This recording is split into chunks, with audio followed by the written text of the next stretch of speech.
Very good morning. Myself N.Hemanth Kumar, working as a faculty from the Department of Commerce and Management, K.B.N College Autonomous. Today, we are going to learn about the first unit in the principles of management.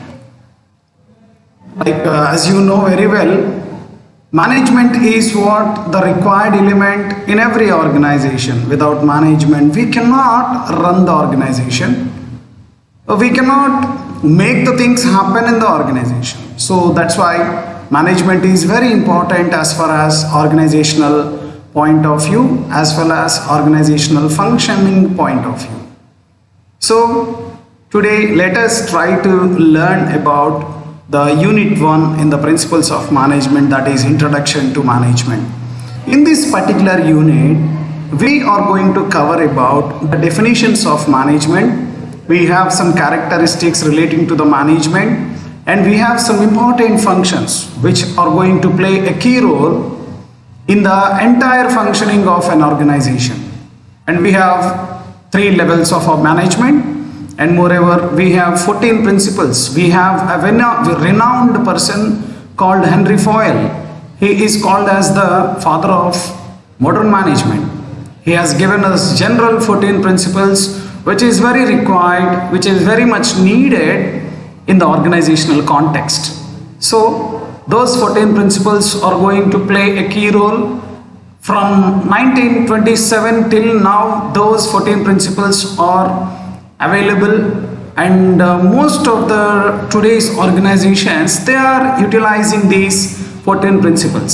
So that's why they are enjoying, they are achieving their set targets, right? So this is what the introductional slide what we have. These are the topics we are going to cover in the Unit-1. So firstly, let me start with the Unit-1 with a definition of management. But before that, I want to introduce the father of management called Peter F. Drucker. He is the father of management. His journey went on in between 1909 to 2005. He was the most widely known and influential thinkers on the management. And he has a continuous to be used by managers worldwide. Whatever the thoughts he presented in this management specialization, those are all really excellent. Those are all really needed, much more needed actually. So that is why Peter F. Drucker, the father of management, he has given us an excellent management thought. So let us find out what is the definition that Peter F. Drucker has presented with us. Let us see the definition of management. See, this is what the management definition we have. It can be defined as the art of work done through people. See, management is nothing but doing the work or completing the work with the use of people. And you have to satisfy your employer, as well as management has to satisfy the employees as well as the general public. So management may be defined as the art of work done through people with the satisfaction of employer, employees and the public. And we have one more general definition also regarding this management. That is, management is nothing but it is an art of getting things done through people. It's an art. It's a inbuilt art where every individual will have, every individual can utilize it when they are going to work in an organization. So it is an art of getting things done through people. As a manager, one person should get the things with the help of people. As a manager, one person will have a set of team or a set of team members, and with those team members, that manager is going to achieve the given set targets. So management is, again I am repeating the definition, management may be defined as the art of work done through people with the satisfaction of the employer, employees and the general public. Okay, so basing on this definition, I want to mention some characteristics of management. Here, these are the 7 characteristics what we have in the characteristics of management. See, the first one, that is universal. Management is universal in nature. Wherever you go, in whichever country you are in whichever the place you are living on, or in what type of organization that you are working on, management is a concept where it is applied universally. It is having universality in character.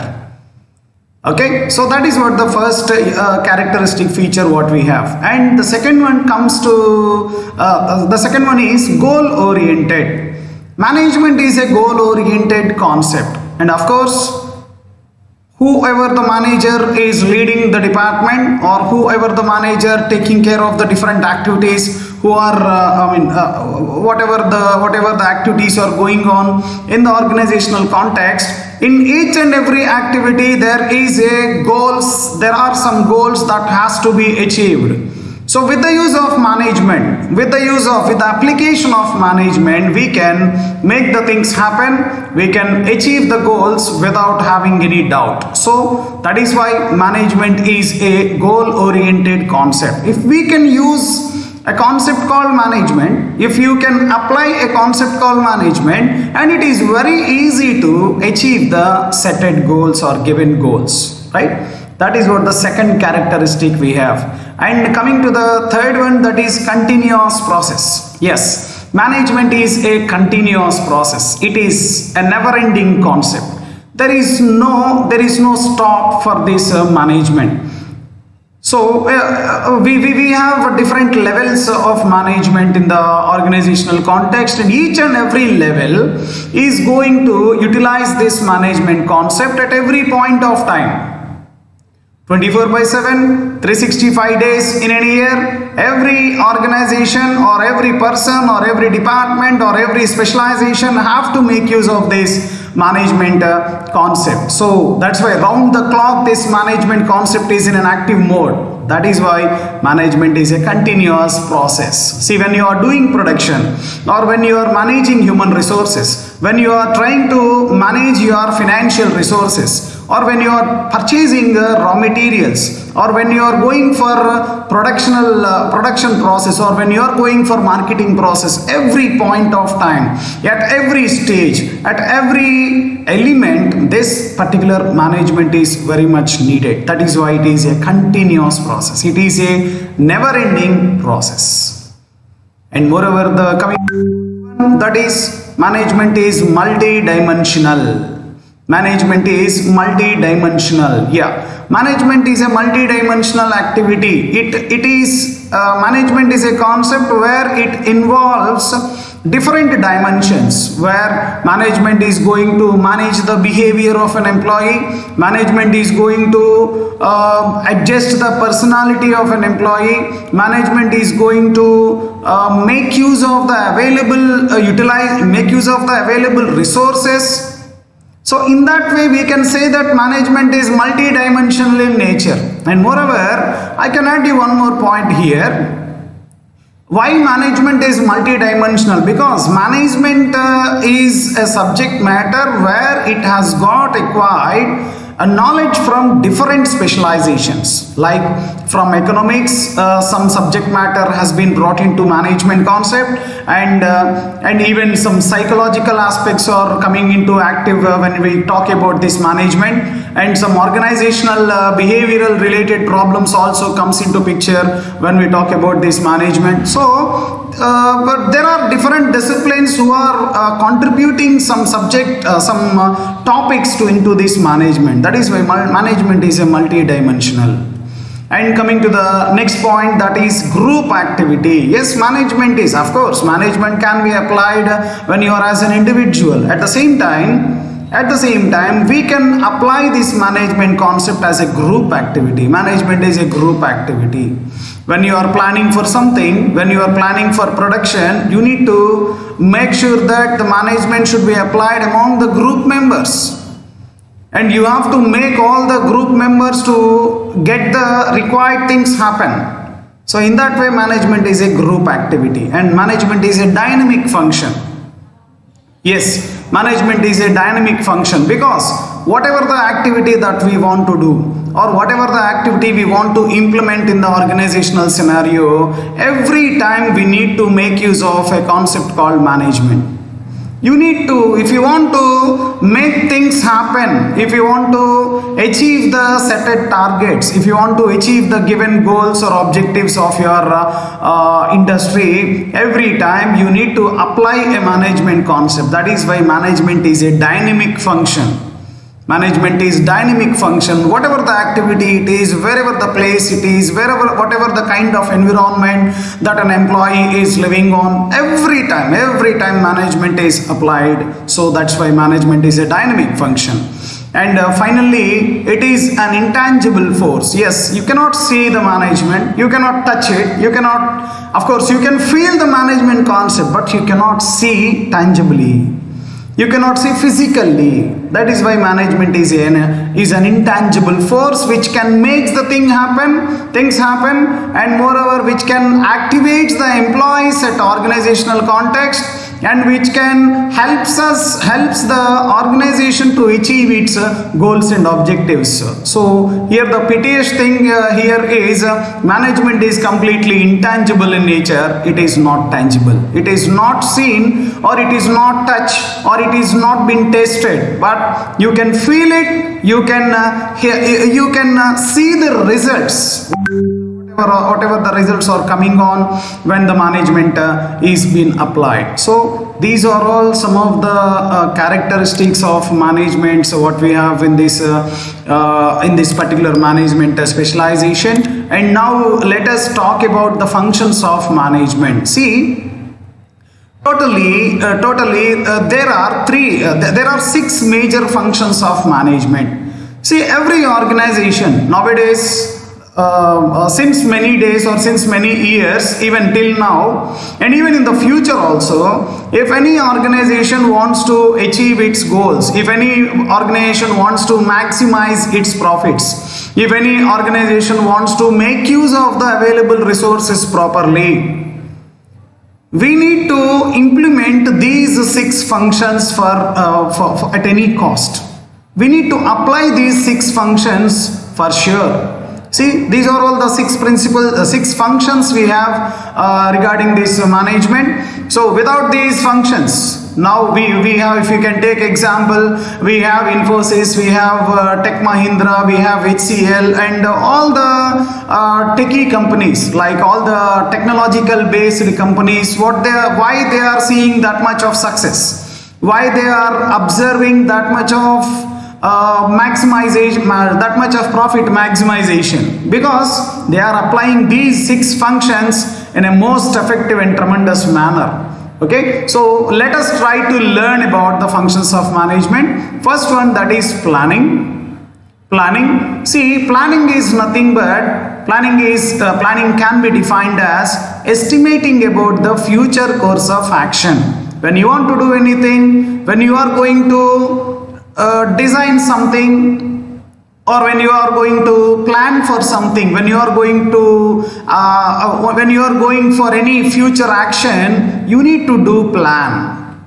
See, if you want to do an effective plan, we have to make use of 5 W's and 1 H. 5 W's and 1 H. 5 W's are what to do, where to do, when to do, why to do, and who to do. What, where, when, why, who. If we can identify, or if we can justify these 5 W's, if we can find out a solution for what purpose we are doing this, why we have to do that, or when it has to be done, why it is to be done, who are the people to be taken care of. If we can point out these 5 W's, so it is very easy to plan an action. It is very easy to plan the activity perfectly.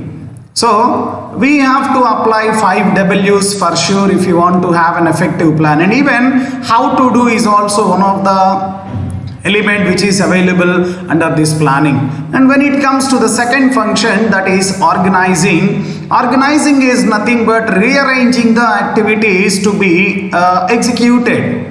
See, after having an effective plan in our hand, after preparing or after designing an effective plan regarding with our activity, you need to make sure that you have to arrange all the activities in a sequential manner. If you can do that, you can organize your activity perfectly. Suppose if you want to construct a building, in the initial stage, you have done very good plan. You have done all the homework regarding with the planning.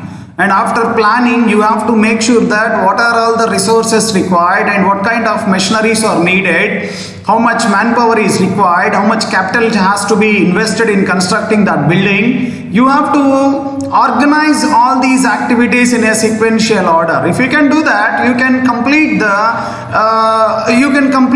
activities.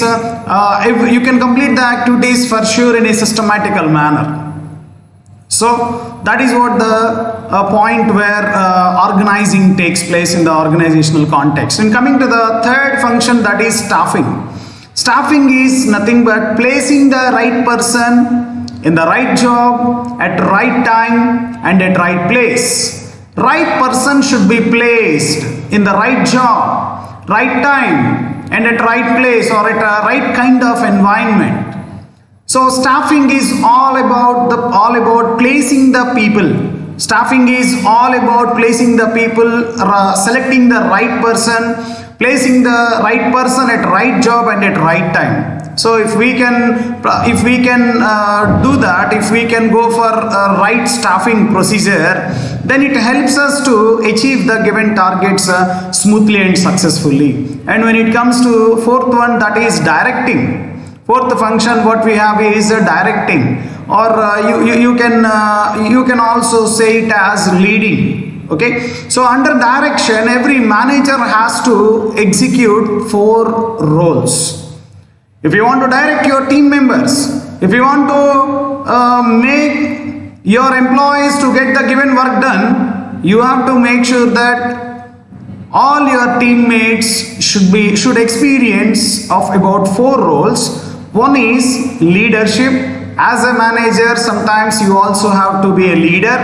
And coming to the second one, as a manager, you have to be a good motivator. As a manager, if you want to do perfect direction, you have to be a good motivator.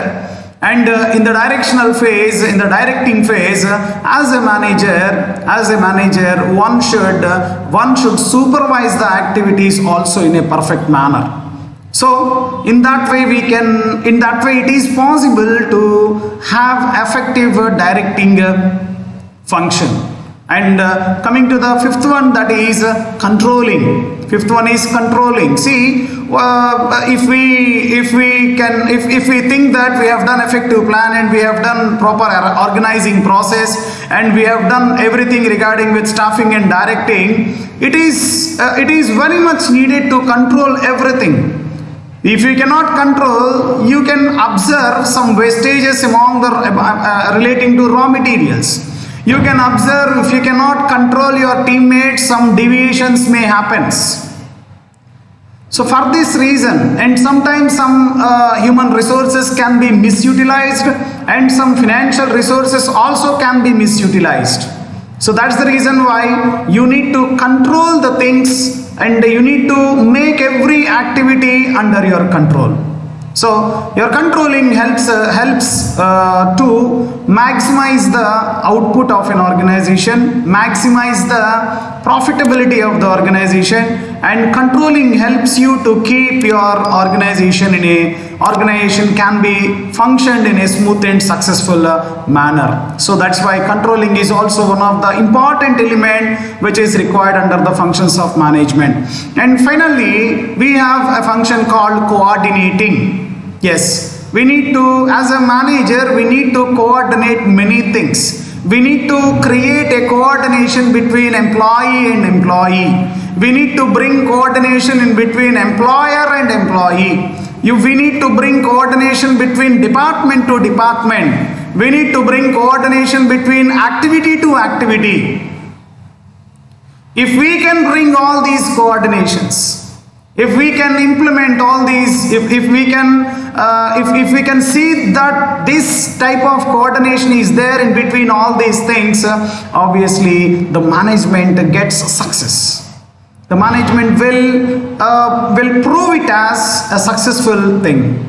So we have planning, organizing, staffing, directing, controlling and coordinating. These are the 6 eminent functions which are very much needed in the organizational context. And next one, we have levels of management.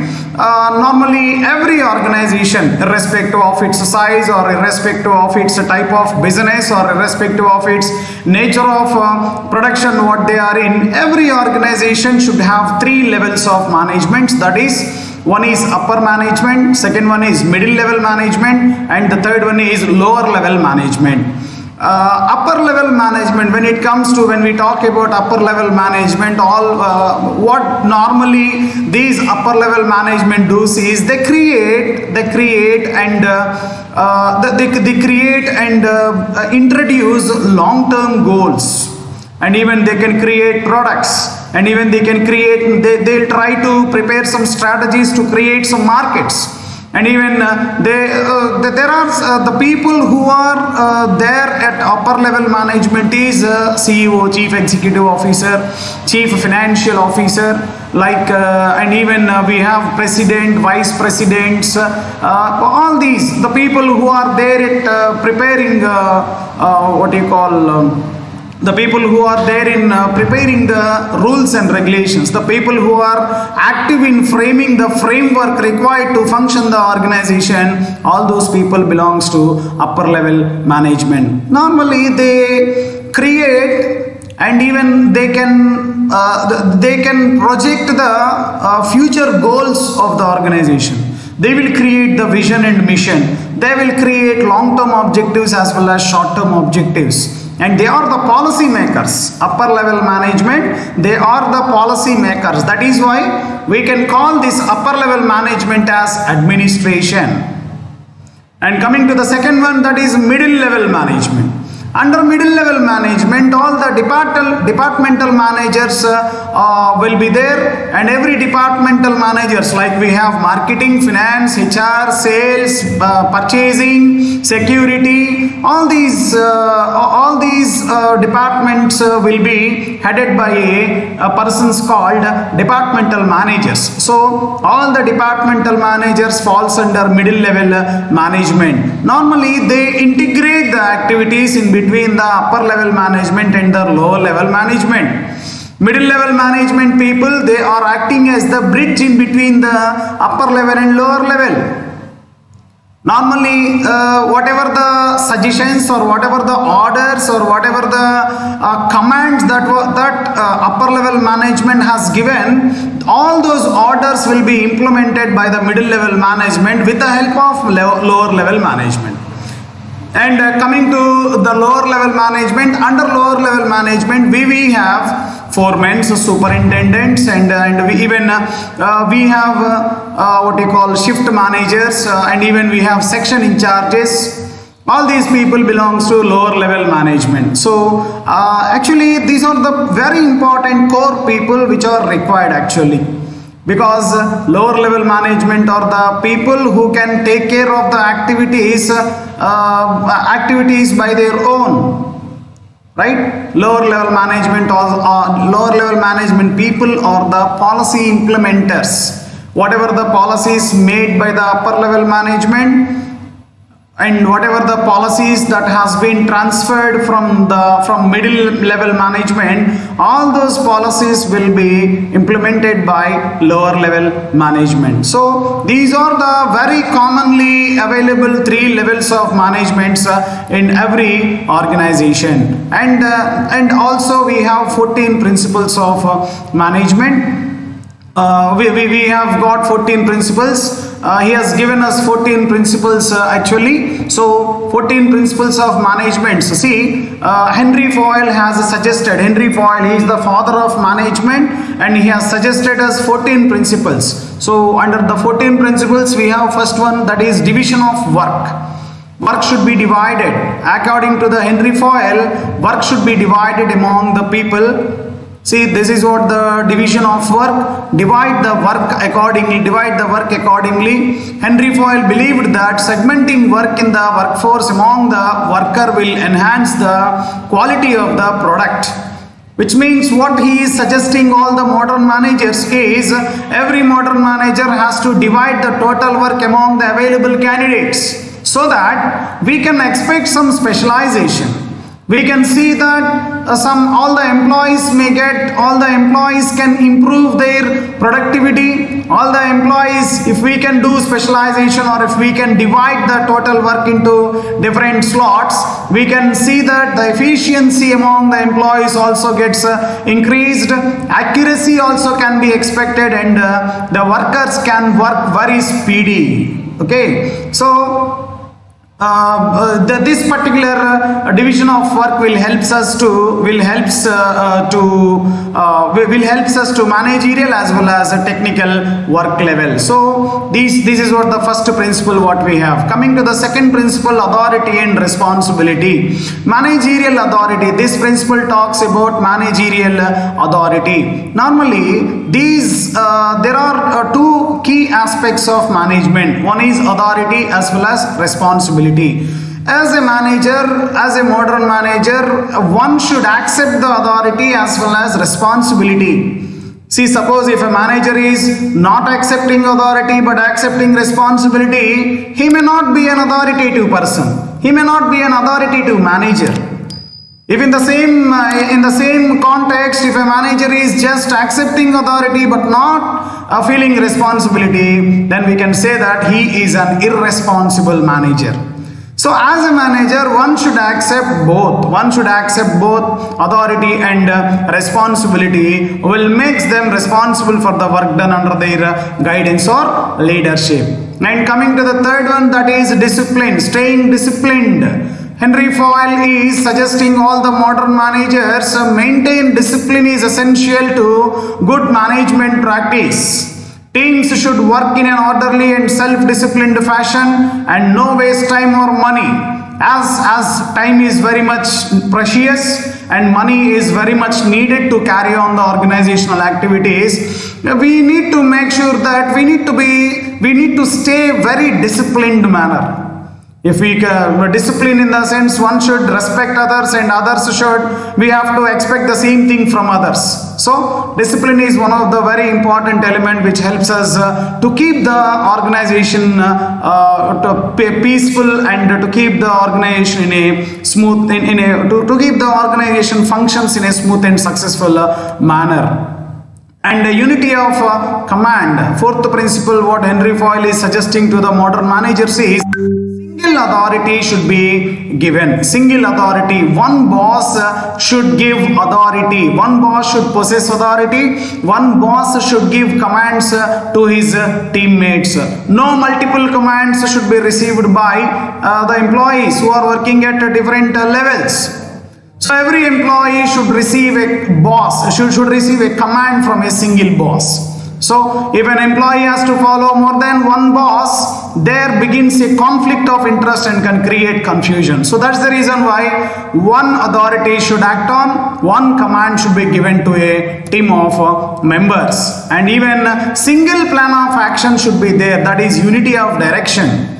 Unity of direction. Every employee ought to be working according to a single plan, which has been clearly explained to everyone. So no multiple plans, no middle plans, or no uncleared plans. There should be a clear cut. There should be a cleared plans, and everything should be very clear. So that is what unity of direction. And moreover, when it comes to the individual interest orientation point of view, here the interest is key. Interest is the key point. What exactly Henry Fayol is suggesting to all the modern managers is give least preference to your individual interest. Keep focusing on organizational interest.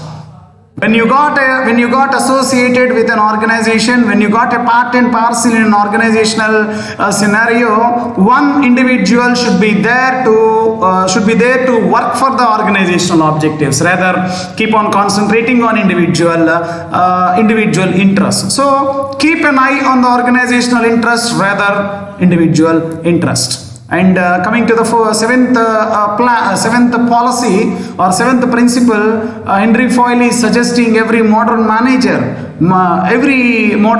is pay fair remuneration to your employees. This plays an important role in motivating the workers of a company. Yes, of course, every individual is working for the salary, and at the end of the day, every individual wants to take some salary from the organization. And if that salary is in a fairly manner, if that salary is fair enough, then obviously it helps or it motivates the candidates to work more effectively, to give their 100% best efforts to the organization. So that's why it should be according to an individual what they have made. And coming to the eighth one, centralization. Defining a center. Centralization. What Henry Foyle is envisaged the decision process in an organization as its center. Some employees will be closer to this center, that is more instrumental and influential in the decision making process than others. So Henry Foyle states that a good manager will achieve an appropriate balance in this matter and will place the correct personnel at the correct distances from the center. And coming to the next one, that is scalar chain. Henry Foyle on this principle highlights that hierarchy steps should be from top to lowest. See, if you want to give any suggestion or if you want to suggest something, that should not be there from bottom to top. It should be from top to bottom. This is necessary so that every employee knows their immediate senior. Also, they should be able to contact any if needed. Okay. So, and the next one, 10th principle, that is order. Everything should be done in an orderly basis. A company should maintain a well-defined work order to have a favorable work culture. The positive atmosphere in the workplace will boost more positive productivity. And 11th principle, that is equity. Everyone is equal before the organization. That should be fair. Fairness is required when we talk about this principle. Management should always treat their staff in a fair and just way. No partialities, no favoritisms, no personal biasisms. So, without being biased by anything, including their own personal interest. As a manager, as a team leader, as a team motivator, or as a team coordinator, as a manager, one should be very fair, and one should be very fair in dealing with everyone. So here in the organizational context, what Henry Foyle is suggesting to all the modern managers is keep on treating every employee as equal and one. So no discrimination, no partialities, no favoritisms, or no personal biasisms. And coming to the 12th principle, that is stability of tenure. Stabilization of jobs is very much needed. What Henry Foyle is suggesting to the modern managers is provide some stability, because employers are suffering with lack of stability about their job environment. If you can provide a guarantee, or if you can provide a stability among regarding to their jobs, so that employees can work very freely, employees can motivate themselves, employees' morale can be increased, and employees can boost up their goals and objectives, and they can give their 100% best efforts to the organization. So a career where one is dependent from day to day on finding new work and worrying about losing one's job. See, obviously, of course, every employee will have a fear about their jobs that they are going to lose in some more days. See, if that fear continues, if that fear is in the minds of every individual employee, the organization may lose the correct employee. The organization may have a chance to lose the eminent people who are rendering their services from many years. So that's why what Henry Foyle is suggesting to all the modern managers is provide some stability to their jobs, provide some guarantee about their job stability. And the next one, that is initiative. Allow all your employees to take initiative. Make them independent. Don't keep on restricting. Don't keep on monitoring about whether they are working or whether they are not working, whether they are achieving or not. Don't do that. Provide some independence. Every employee should have free space in their professional culture.